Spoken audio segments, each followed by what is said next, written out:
Zee 24 तास एक पाऊल पुढे। पेरियर प्रमाणेच इरविकुलम राष्ट्रीय उद्यानातही विविध वन्यजीव पाहायला मिळतात। इरविकुलमचं वैशिष्ट्य म्हणजे जगात निलगिरी थार ही प्रजाती केवळ याच ठिकाणी पाहायला मिळते आणि ती पाहण्यासाठी जगभरातून पर्यटक इथे येत असतात। इरविकुलम राष्ट्रीय ठिकाणी निलगिरी थार आढळतात, त्यामुळे याला वेगळं महत्त्व आहे। मुन्नार विभागातल्या अन्नामुडी जंगलात हे अभयारण्य वसलं असून चहाच्या मळ्यासाठी या प्रसिद्ध असलेल्या मुन्नार पासून हे केवळ 13 किलोमीटरवर आहे।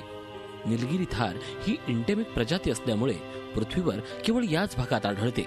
या पार्श्वभूमीवर केरळ सरकारनं संवर्धनासाठी अनेक उपाययोजना केलेल्या असून त्यामुळेच ही प्रजाती इथं पाहायला मिळते।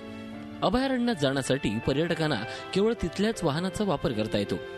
अभयारण्यात 1 किलोमीटरपर्यंत पर्यटकांना पायी चालत प्राणी पाहता येतात। अत्यंत लोभस अशी बकरी हिमालयीन थार सारखीच आहे। राखट रंगाच्या स्टॉकी कोटमुळे ती निसर्गात सहज मिसळून जाते। थारचे नर मादीपेक्षा थोडे मोठे असतात।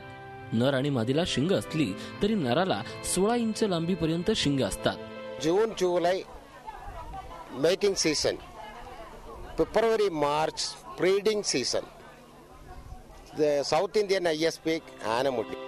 निसर्ग सौंदर्यानं हा परिसर नटलेला असल्यामुळे दरवर्षी मोठ्या प्रमाणात पर्यटक इथे येतात। आम्ही म्हणजे असा पार्क अजून कुठेच बघितला नाही आणि या निलगिरी थांबला बघून तर आम्ही एकदम अद्भुत प्राणी बघितल्यासारखं आम्हाला वाटलं, कारण हा अजून कुठेच आम्ही बघितलेला नाही आणि हा इथेच उरलेला आहे। प्लीज याच्यासाठी म्हणजे असं वाटतं की या नॅशनल पार्कला कुणीच खराब करू नये। एकूणच निसर्गाचा हा अनुपम्य ठेवा प्रत्येकानं पाहण्यासारखाच आहे। पृथ्वीवर दुर्मिळ होत चाललेल्या आणि पश्चिम घाटातल्या याच इरविकुलम जंगलमध्ये आढळणाऱ्या निलगिरी थारसाठी हे जंगल प्रसिद्ध आहे।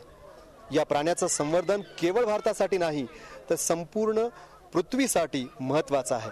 Anil Patil, Zee media, Eravikulam national park, Kerala. Zee 24 तास एक पाऊल पुढे।